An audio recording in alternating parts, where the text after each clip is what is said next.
So hello everyone. In the previous video, we just saw the theory behind the array and what is an array, how we can implement the array and what not, like how we can take an input on the array and how we can just print an index of the array, what is the index and so on and so forth. And if you guys missed that video, I will highly recommend to go and check that video. The link will be on the description and also on the I button. I will try to put that link. Just follow the series. And if you guys don't know, this is the array series that we are going through, and in this video we will actually that implement all the theory that we did in the previous video. So for that, just I'm on an online IDE. You can go to your any IDE of your choice, be it offline or online. So I'm just on online IDE so that I can provide you the code also. Okay, so this is just gdb.com, and select the language C++ or any language whatever you want. But in this video, for this video purpose, we are using C++ as our primary language. So here, so let us create our array first. So as we discussed, what we have to do, we first have to declare our data type, what data type we need or we want our array to be. So in this case, we want integer array. Okay, and let us name the array as arr, and let us give the length of the array. Okay, in our case, we can give the length like maybe 5, for example. And as we discuss, if we want to like initialize the array, okay, in the beginning, so what we discuss, if you want to initialize the array, so we have to do what? Int, just give me a minute. What we have to do, uh, just select the pen. We have to do int arr and the size of the array, and we can do just 1 2 3 4 5. This way we can initialize the arrays. Okay, like in the first bracket, like 1 2 3 4 and 5. So this way we can create an array. Okay, never miss the semicolon. So okay, so this way we can create the array. But in this case, if I run the program, nothing will happen. Okay, nothing will happen, but just array is created here. Okay, now one another way that I showed you, like if we just want to like create the array and put indexes on a like in a particular index, we just put the values. Okay, we just want to put the values on a particular index, then what we have to do? In that case, I said you like we have to use the name of the array and the index, okay, where we want to put the value. So like this is the fourth index, there are 4 indexes, maybe we have to use if we want to add a value at the second index, so we have to write here 2 and then the value here. Okay, maybe 5, so this will be updated to 5. Okay, I think it is clear. Okay, now how we will be doing this?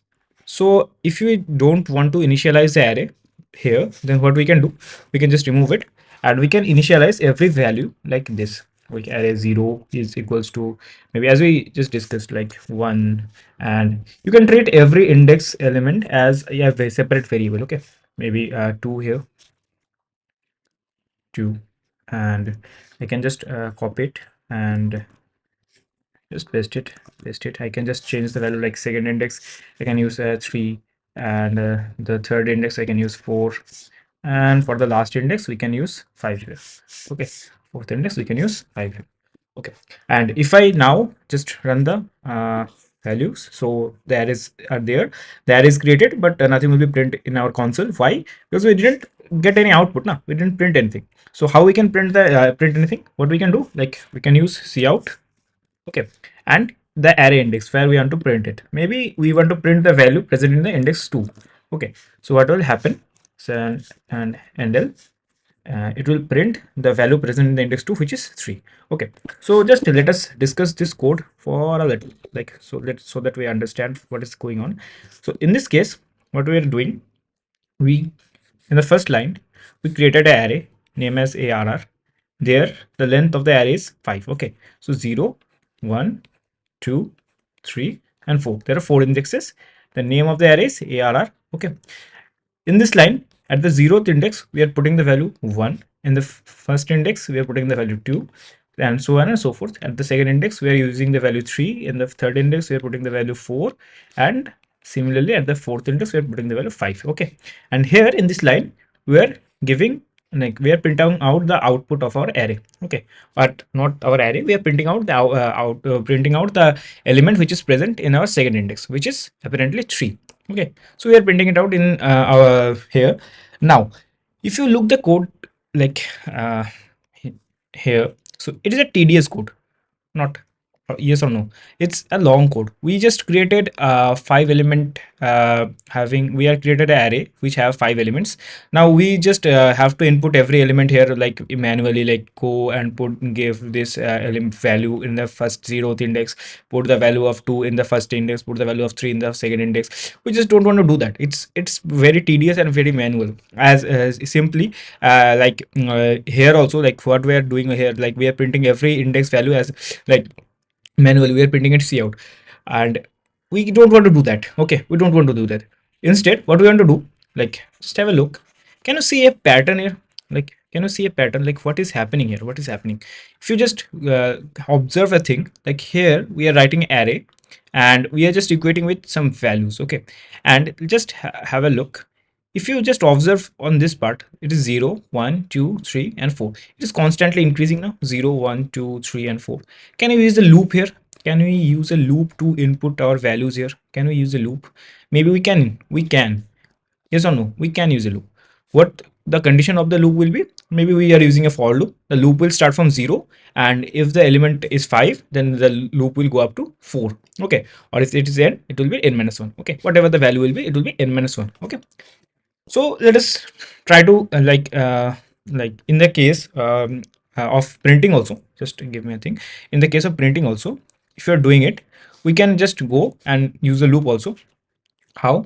In the case, maybe I want to print the entire array. What we can do, like cout, and if I just write out the array and ith index, which will be traversing the entire array, and then won't it work? It should work. So let us try to print the array. Okay, or let us try to first take the inputs of the array. Okay, and just what we discussed here, we will use a loop, like a for loop, and we use a I which will start from 0 and it will go up to how much? Like I is less than this value 5. So I is less than 5. Okay, and I plus plus, and in this loop, with what we will be doing, we will be taking the values. Like we can take user inputs and name of the array and the index, like I. Okay, this should work. This should work. And here, like I'm just printing one value. Let me print another value also, so we just have a better understanding. Maybe third index value. Okay. Okay. So if I run this, so what will happen? It is waiting here for giving taking the input. Let me just put input 1, 2, 3, and 4 and 5. Okay, and it gives us the answer like 3 and 5, 4. Okay, so it's just here only. Like if you just observe it, like we inputted 1, 2, 3, 4, and 5, and it is just printing us the value present in the second index and third index, which is respectively 3 and 4. Okay, is it clear? I think it is clear, but let's just have a look at the code once more. So let me just copy the code and let us discuss this thing. Okay, what is happening on the code? Okay, what's happening on the code? In this, we created a loop where we have a I. Okay, the values are starting from 0, 1, 2, 3, 4, and 5. Okay, so what's happening in this case? First, our I value is, what is our I value? I value is 0. We came here. In this case, this line, it became ARR 0. We take the input of ARR 0. We put it on the value here. What was our input? We put 1 here. Okay. In the second turn, I got updated and it became 1. Okay. In the case of ARR 1, we just again inputted a value here in this line. Okay. Maybe what we inputted there, we give 2 there. Okay. After that, it just get up there and the I value increased to 2. Okay. When the I value increased to 2, okay, then the thing is C in ARR 2. Okay. For that, in our second index, it is 0th index, first index. In the second index, we inputted another value 3. Okay. Again, it will be 4. Okay. Not 4, that my bad. It will be 3. Okay. And ARR 3. Okay, and we will input another value, maybe 4, and again we will be here and the value will increase. It will be 4. Okay, and ARR, in this case it will be ARR 4. Okay, ARR 4, we'll put the value here, ARR 4, and we put there 5, and now it will go up again and the value will be 5. and when the value will be 5, it says that it should be less than 5, so it will stop and our array will be created. Okay, so it won't be this long. Okay, this will be this long only. Okay, so our array got created, and in this line we printed the value present in our second index. What is that? It is 3. We in our output window, what we'll get? We will get 3 and space for the indel, and then the next line we are printing the value at present in the third index. What will that will be 4, so we'll be printing 4 here. Okay, so this is the program. Got it? Okay. So as we just input all the values using a loop, we can also output all the values using a loop. But in that case, what we'll be doing? We'll be just removing all this garbage and we will be using another loop. Okay. For loop and int I equals to 0. Say कहाँ तक होगा? It will be I less than 5 and same conditions I plus plus. Okay. And here, instead of doing cin, what we will be doing? We'll be doing cout. We'll be doing cout and our name of the array and the index, which will be represented as I and endl. Okay. Okay. So this will be our array. And if I just comment this line and if I just created a pre-initialized array, maybe like this. So that we can check the program is working 3, 4 and 5, so that our program for the output code is also working. So what it should do, it should print out this array. Okay, all the 5 indexes. If I run it, it should print out all the 5 indexes 1, 2, 3, 4, 5. Okay, so yeah, I think you got the point how we can take the inputs on the value and outputs on the value. Now one important thing that I want to discuss here, like one important thing, what is that? This thing. Okay, like when we are initializing an array or we are doing an array, okay, just keep in mind, never put this value a variable like n or something. Okay, never put this value a variable.